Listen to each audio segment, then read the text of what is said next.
there's 10 teams and we feel like 7 or 8 of them, we wouldn't be surprised if they won the gold medal. Curling now enters the Sports Weekend spotlight.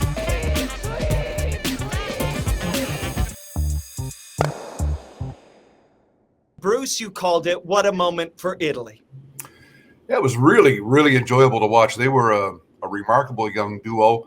There was one point, Devin, that I wish I had driven home harder during. We kind of mentioned this, but Lozana, as you know, his hero is Kevin Martin. And if you look back in the history, they've been doing curling at the Olympics for a long time now. And in the history of the games, as you know, only 2 teams have ever gone through undefeated.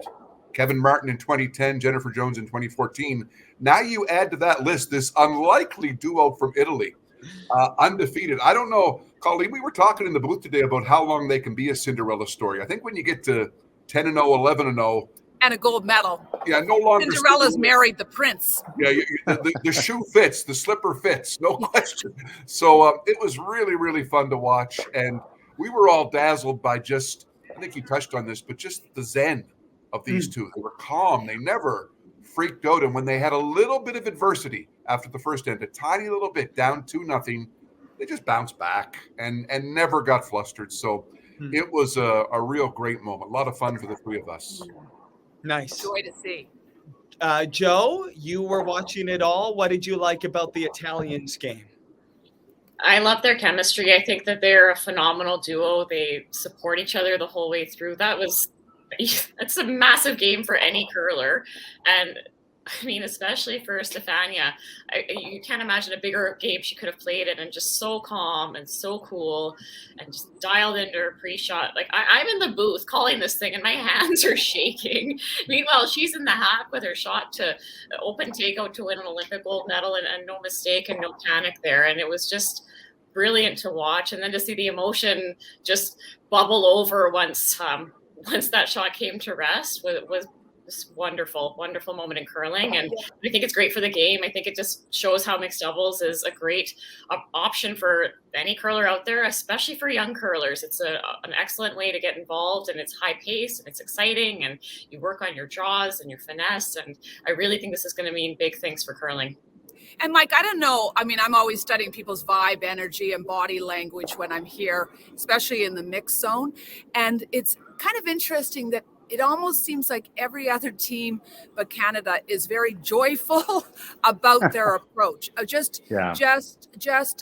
love the game. They're passionate about the game. And maybe when you're in Italy and you don't get to play every weekend on television and no one knows who you are until maybe this moment, maybe there's no pressure, and maybe they play simply for the joy of the game. I'm not sure what it is, but from all of the I noticed this. I agree. It was palpable, wasn't it? You know, when you see how tight Canada looked in, and as they kind of lost the game here and there, there's all the tension kind of kept ratcheting up. Where with, as you said, that they could have been playing at their club on a Thursday afternoon for all we knew, and here they were playing for an Olympic gold medal, and it looked really easy. They just kind of were so calm, and who knows what's going on the inside, mind you. But there's 2 things. One, it's just great because in these smaller curling countries, it's sometimes hard to get a 4-person team. Mm-hmm. Someone like Stefania, try to find 4 equally talented, dedicated athletes. It's not that easy to do. And then so I think other countries might say, hey, if they can do it, we can do it.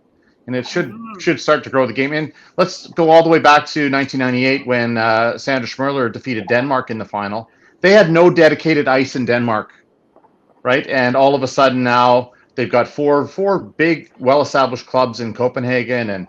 And I expect in Italy, you know, those 2 are not going under the radar anywhere. Mozaner sticks out in a crowd. He is 6'6", big, chiseled guy. And you got beautiful Stefania Costantini, who's going to become the face of those games leading in. And to your point, Devin, curling will be front and center at the next Olympics, whether they want it or not in Italy. And I was in Torino as well, and it was all Alberto Tomba in Torino, the great ski racer, and curling was kind of an afterthought. But even at those games, Joel Returnaz came up with a big shock. He beat Russ, Brad Gushue and Russ Howard. And Joel's here back again with Amos. Amos, vamos, Mozaner. I love that call from our Italian counterparts. That was like, I had chills and tears in my eyes watching that call from Italy. You just knew this was going to be massive back home for those two. Yeah. Well, I hope you all took a page from the Italian play-by-play commentary. We need to step it up in the booth. But Bruce, now 4-person curling, and they're practicing the men behind me, and our thoughts turn to Brad Gushue and his Newfoundland and Labrador Team Canada rink. What are you expecting? Oh, I expect a lot. I think, if you look at this, it's a deep field, but there are three teams that I think rise to the top of the soup when you discuss this sort of at this point out with the draw to begin tomorrow. You got Sweden, you have Great Britain, and you have Canada. And Mike and I were talking about this. I think the ceilings for all of them are really, really high, the highest of any teams here. But maybe Gushue, and maybe this is where he has the advantage, that team, their floor is also high. So if they're slightly off, they're just very, very slightly off. And, over the course of a 10-day bonspiel, having a high floor, if you follow me metaphorically, right, it can be a pretty good thing. Yep. I would agree with that. And Joe, and actually, just before I get to Joe, Bruce, a quick thought. All these 16 years later, you were right there on the ice when Gushue won gold, and now you're in the booth calling his games. What a full circle moment for you. It is. It was fun to be there with him. He looks the same. I look 32, 33 years older. That's the way it works. But you know what? It was awesome to be there, to be part of that. I remember, getting messages from back home on the East Coast. Newfoundland literally shut down 16 years ago. It was national holiday time. And it's going to be like that again. They're very proud of these guys there. And this is a really, really good Team Canada. They're not going to be flustered by the moments.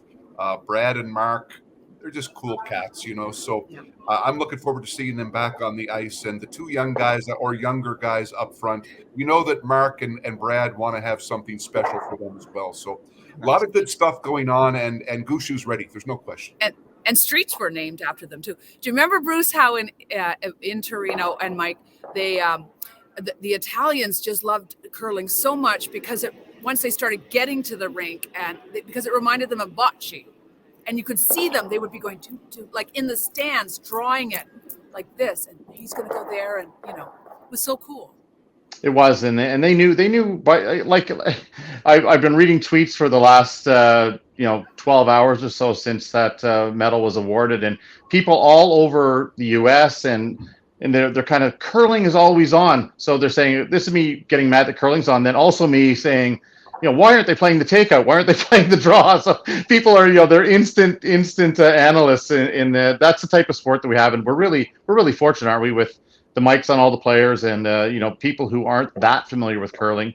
I mean, this show excluded, obviously. I think everyone here knows what's going on, but it's really a nice thing to see that the game is going to expand globally because of what just happened. I did wonders for Switzerland myself back in '98, so I was proud of that moment. So as we try to expand, we all do our part to make the game grow wherever we can. But I said it's a great thing. But to Bruce's point, we've got two teams, especially, look at Gushue. I think they're pretty heavy favorites along with the other two. But I was talking about Italy a few weeks ago. Guess what? I think, they're not that much of a dark horse anymore, are they? With for that fourth playoff spot anymore. So it's going to be a fun week. And Joe, you were there 4 years ago, so you know well the pressure and even though Bruce thinks, Gushue is team is pretty unflappable. Talk about that pressure that's here and compared to what you guys have faced in Pyeongchang. We talked a lot about the women's field. There's 10 teams, and we feel like 7 or 8 of them, we wouldn't be surprised if they won the gold medal. And that's something that it's actually gotten a little bit better since we were there in 2018. So I think that we're in for a real treat. We're going to see lots of great games. And I think our Canadian team, if they can get off to a good start, if they can get comfortable with the ice, I think they seem to be in a great headspace. I've been following them on social media. They just have this, very zen-like attitude, this gratitude piece. They just seem to really be soaking in the experience. And there's that experience factor too. It's Jennifer Jones's second Olympics, Caitlin's third Olympics, Dawn's second Olympics, and Jocelyn will be the new one. And look at those guys at the hockey game. Awesome. And Rachel too up there. Yeah, I know that one in the top right. It's so nice to see that they were all out together and just kind of soaking in the experience and getting to be athletes and Olympians. And that in itself is such an incredible achievement. So I like where they're at with their headspace. I think if they can get off to a quick start and get comfortable with the ice, I think that we're in for a treat with our Canadian players. But like I said, the field is tough. And I think, we might see 3 losses, 4 losses, everything kind of in the mix. And I think we're going to see a real logjam at the end of the week with standings. Oh, don't let it come down to last stone draw. That's all I say. Make Let a your draw. tiebreaker decide that. Make your draws. It starts at 7 a.m. Eastern time tomorrow. Gushue and the boys from the Rock take on Denmark. I think you guys are going to be well rested, a chance to sleep in or get some rest a little bit. Of course, Jones has the first draw off. And then I think it's South Korea, Japan, Switzerland, and Sweden to start, if I'm not mistaken. Welcome to the games, hey? Yeah, you got to beat them at some point, so you might as well beat them early, I guess. Yeah, that's a tough start. They're loaded out of the gate, but as Joanne said, you look through, and Mike, what's the number? There's 8 women's teams here that have won big medals, right? At the Worlds, yes, or Olympic Games. So there are 8 of these teams have been on the podium at a significant international event. So, like as Joanne just said, there are all kinds of opportunities for all of these teams. You told me Fujisawa won the gold. Yeah, great. Kim won the gold. Great. Kovaleva won the gold. Yeah, they're good. You just go down the list. It just and then you got Tiranzoni, 2-time defending world champion, Anna Hasselborg, defending Olympic champion. And on and on and on and on. So the women's field is it's just a special event this week, and all the countries are sending their best. And by the way, you've got 2 other teams that are there. China, who's very good. They've improved their lineup considerably, adding a new third, Wang Rei, who's just a phenomenal player, who was not at the bubble with this team. And then Denmark, who's, she qualified, she made the playoffs in the bubble. So those are the 2 bottom teams who are fantastic as well. So. Awesome. Well, I can tell you being here at the Ice Cube, it's going to be very difficult to focus on just one game because, I'm sort of looking around all the time anyhow, but you just won't know where to look. It's just going to be a delightful experience for me. I'm here as a curling fan. But all eyes on you 3 experts as you guide us through the next, I don't know how many days and how many hours. Can't wait. One game at a time. A little bit. Thanks, guys. Have a great call in the morning. And don't forget, study those Italian play-by-play people. Right. Goal! Something like that. Already. Okay, got it.